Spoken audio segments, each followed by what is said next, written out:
Yeah, we're about 2 weeks out now or so till Hangtown. Actually, less than 2 weeks before I have to go there and do press day and stuff like that. But I've been doing a lot of work,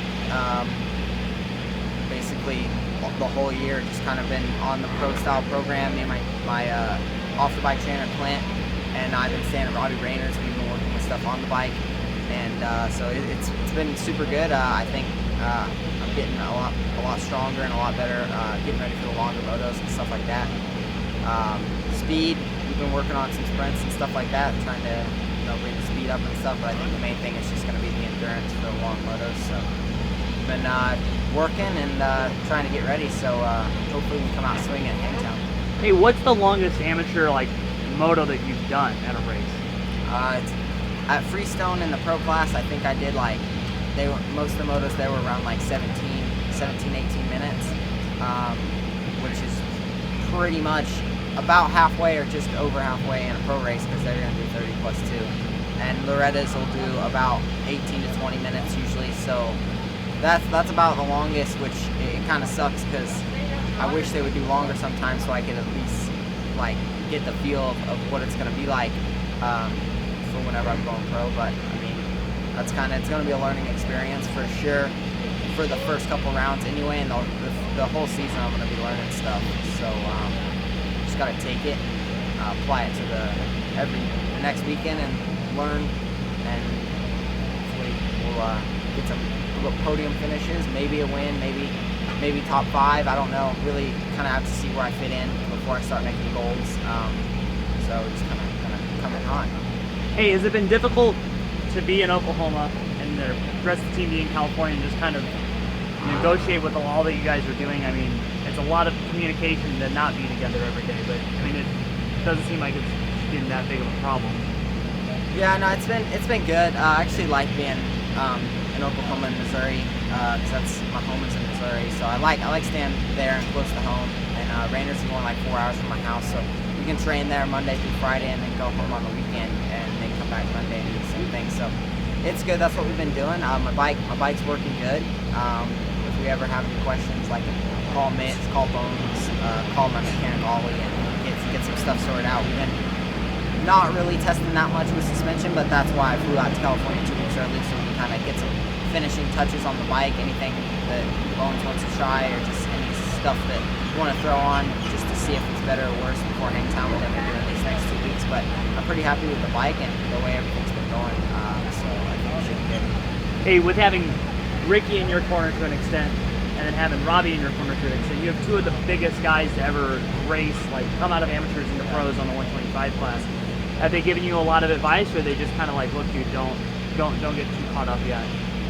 Yeah, well, I mean, they've both just kind of told me to not just go in wide open, squirrely, go in and ride, but ride, obviously I'm going to be a little bit out of my comfort zone to run with those guys, and I think everybody's a little bit out of their comfort zone, and I'm going to get a little tired, but I think everybody's going to get a little tired. So just to go in and get solid finishes, and get through the first couple races, learn some stuff, and take it away, and move on to the next one, and basically not to get stuck on one weekend, because they're going to be every weekend. So it doesn't really matter if something happens one weekend. Just forget about it, go to the next weekend, and try to make it happen there. Kind of just we've just been working on endurance and the first 3-lap sprints of the motos being really high intensity, and then after that kind of mellowing out into the moto. So that's what we've been training on, and we've been riding on some rough sand tracks,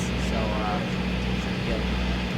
Is it bittersweet to think okay, I'm not an amateur anymore, I'm not the guy, I'm just going to be one of 40 dudes just trying to make it through there? Or do you just not yeah, man, this is what I worked for my whole life, so why not be psyched about it?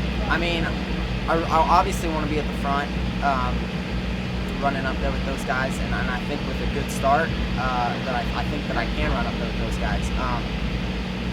Obviously, me coming in, I haven't ever even raced a moto that's 30 plus 2, so I mean, I don't really know what it's going to be like. I think the first couple races I'm going to have to get used to that, and just the speed that those guys are going to be going. But I think that I'm pretty close to where I need to be at, I think, fitness-wise and speed-wise and everything. So just gonna go in, try to get up there and run with those guys, and even if I get past, just follow them around, like Martin, like Webb, Savachi, any of those guys that are, if anybody, all the guys that are going faster than me, if I get past, just follow them around, see what they're doing different. And then obviously Mitch has been here for a long time, Bones, my mechanic Ollie, they've all been here quite a while now, so if I have any questions like for them, they can tell me, and along with some of the other guys on the team. Hey, for an amateur, you race a handful of time, big races throughout the year, but then like you're kind of left to your own between those deals. What will it be like for you to race 12 weekends pretty much in a row? I mean, a little break here and there, but racing, every Saturday I'm going racing. Yeah, well, I actually like it. It's going to be a little bit, I think, a little bit more stressful, like on the body, because you're going to be going at it every weekend. You're going to have to train for like basically all year for the guys that are doing Supercross. But for me, I'm just going to have to train for everything I've been doing so far, and then the 12 weeks. Like it's going to be pretty gnarly season. So just getting through it clean and trying to learn some stuff, and yeah, just kind of seeing how the tracks. I'm gonna have to learn some of the tracks, and I've been to some of them. I've been to like I think 5 out of the 12 or so. So I'm gonna have to learn some of the tracks and just kind of go through that process. But I'm gonna like it because amateur races, I feel like they're like, most of them are like a week long, 5, 6, 7 days, and for that 1 week, it's super stressful. And if you have one bad race in your class, it can just ruin the whole week for you. Like you can be done. Where in the pros, if you have one bad moto, it might ruin that day, but chances are it's not going to ruin the championship, and it's not going to ruin, I mean, obviously it's not going to ruin the next weekend because you've got a whole other weekend the next week. So that's what I want to do, just try to get through every round. Obviously I'm going to have a fall, stuff's going to happen, so I'm going to have bad races, but to just move on to the next weekend and just turn it around. I'm pretty excited for Hangtown just because it's the first one, it's the first pro race, but now that Southwick's back, I think that track's going to be sick. It's going to be really gnarly, but I've been practicing on some really gnarly sand tracks, so I think I'll be ready for that track. And I mean, all the tracks are going to be gnarly. Thunder Valley's going to be gnarly because of the intensity and just the track just gets chewed up. Glen Helen's going to be gnarly. All the tracks are going to be tough, but I think Southwick I'm looking forward to, and obviously